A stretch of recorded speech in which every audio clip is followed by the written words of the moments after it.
Hi hello అందరికి నమస్తే. నేను మీ జర్నలిస్ట్ రవీందర్. ఈ వీడియోలో నారా లోకేష్ గారు విదేశీ పర్యటన సందర్భంగా మాట్లాడినటువంటి మాటలకు సంబంధించిన ఒక వీడియో అండ్ అదేవిధంగా వీళ్ళ అనుకూల మీడియాలో జగన్ గారికి సంబంధించి వచ్చినటువంటి ఒక వీడియో. అంటే ఈయన మాట్లాడిన మాటలకు ఆ వీడియో సింక్ అవుతుంది అనమాట. ఎందుకు ఏమిటి అనేది మనం ఈ వీడియోలో మాట్లాడుకుందాం. ప్రజల సొమ్ముతో విదేశీ పర్యటనకు వెళ్ళినప్పుడు అక్కడ ఏం చేయాలి వీళ్ళు? పైగా వీళ్ళు చెప్తున్నది ఏంటి? అక్కడ 50 డిగ్రీల చలిలో రాష్ట్రం కోసం, రాష్ట్ర ప్రజల కోసం, రాష్ట్రానికి పెట్టుబడులు తీసుకురావడం కోసం మేము ఇక్కడికి రావడం జరిగిందని చెప్పి వాళ్ళు గొప్పగా చెప్పుకుంటున్నారు. మరి అంత గొప్పగా చెప్పుకునేటువంటి వ్యక్తులు రాష్ట్రానికి ఏం పెట్టుబడులు వచ్చినాయి, ఎవరెవరు పెట్టుబడులు పెట్టబోతా ఉన్నారు, ఎన్ని ఉద్యోగాలు రాబోతా ఉన్నాయనే విషయాన్ని కదా వాళ్ళు చెప్పాలి.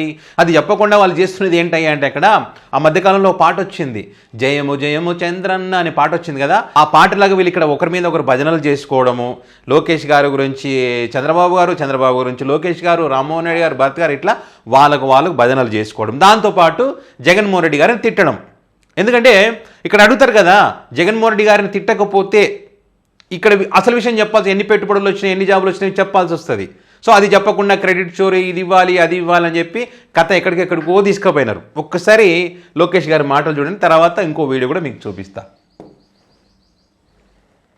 రాష్ట్రంలో ఇంకొక టీం ఉందండి, అది టీం 11. అర్థమైందా రాజా?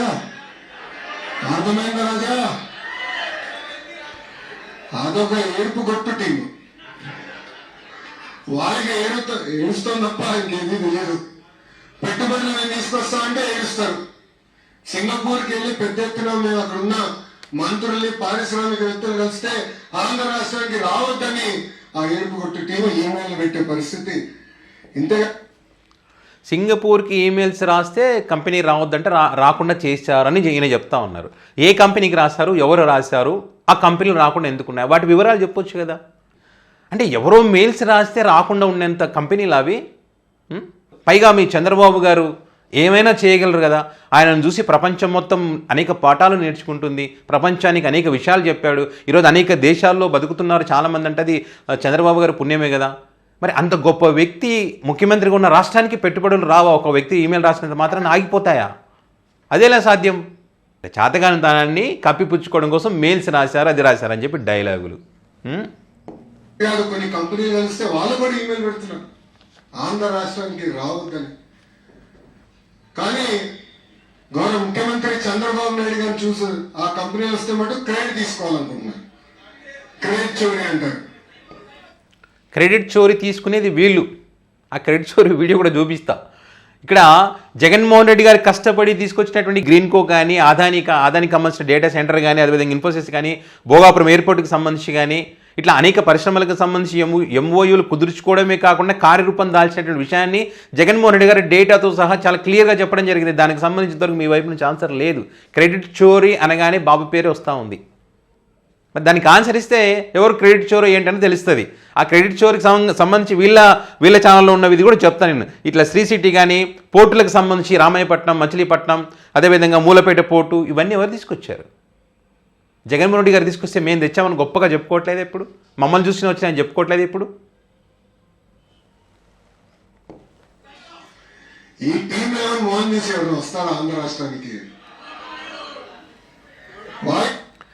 ఈ టీం మొహం చూసే, జగన్ గారి మొహం చూసే అనేక పరిశ్రమలు వచ్చినాయి.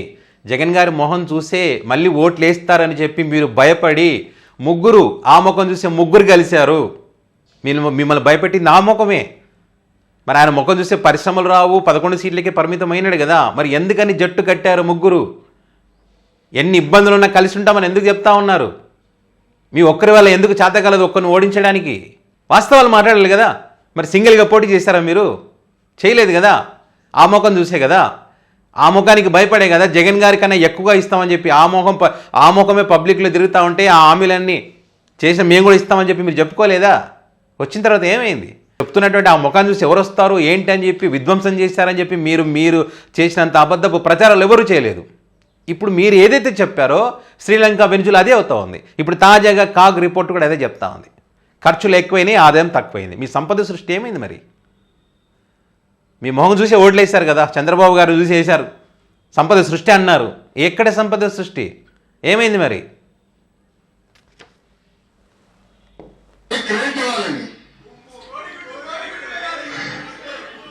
కోడి కత్తికి క్రెడిట్ ఇవ్వాలి, బాబాయిని లేపేసిన క్రెడిట్ ఇవ్వాలి, తల్లిని చెల్లిని మెడబెట్టి బయటికి గెంటేసిన క్రెడిట్ ఏడుపు కొట్టే టీంకి ఇవ్వాలి మనందరం. రాష్ట్రం వదిలి వేరే దేశం పైన కూడా ఇదే ఏడుపు కొట్టు మాటలు. వీళ్ళు ఏడుపు కొట్టు టీం అంటే మీరు చేసింది చెప్పండి రాజా అంటే ఇదే.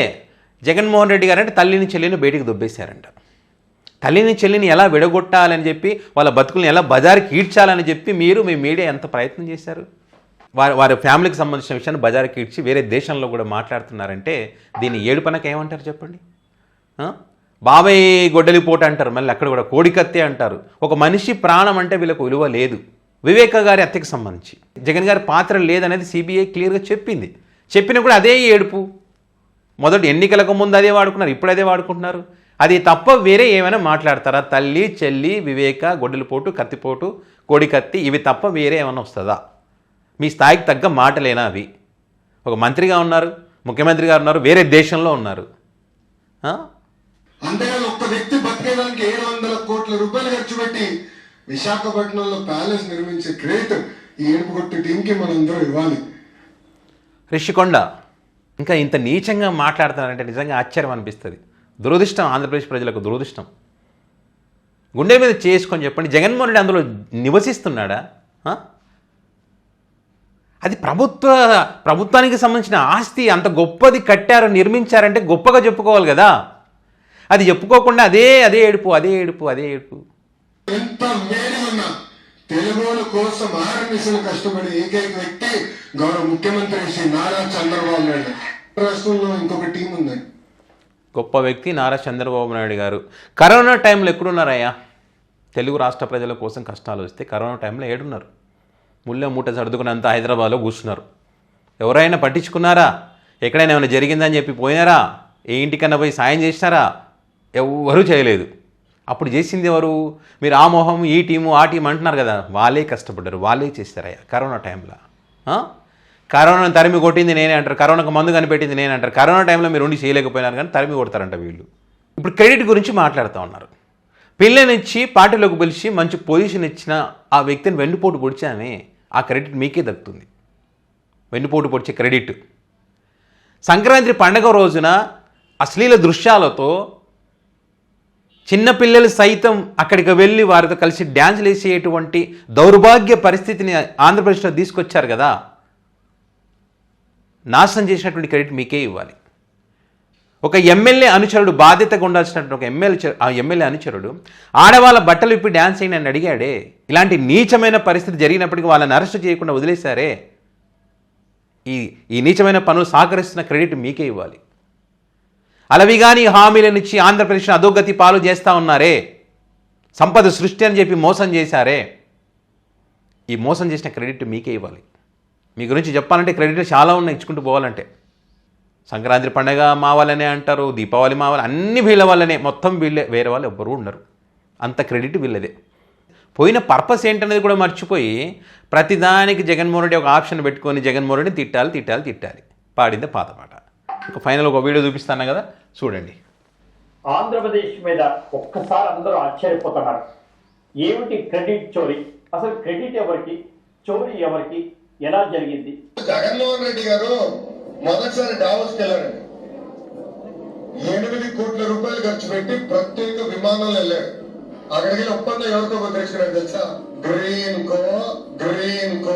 జగన్మోహన్ రెడ్డి గారు గ్రీన్ కో వెంటబడి తరివేశారు, కోర్టుకి ఇచ్చారు, కోర్టు కేసులు పెట్టారు. అసలు గ్రీన్ కో ఉండటానికే వీల్లేదన్నారు.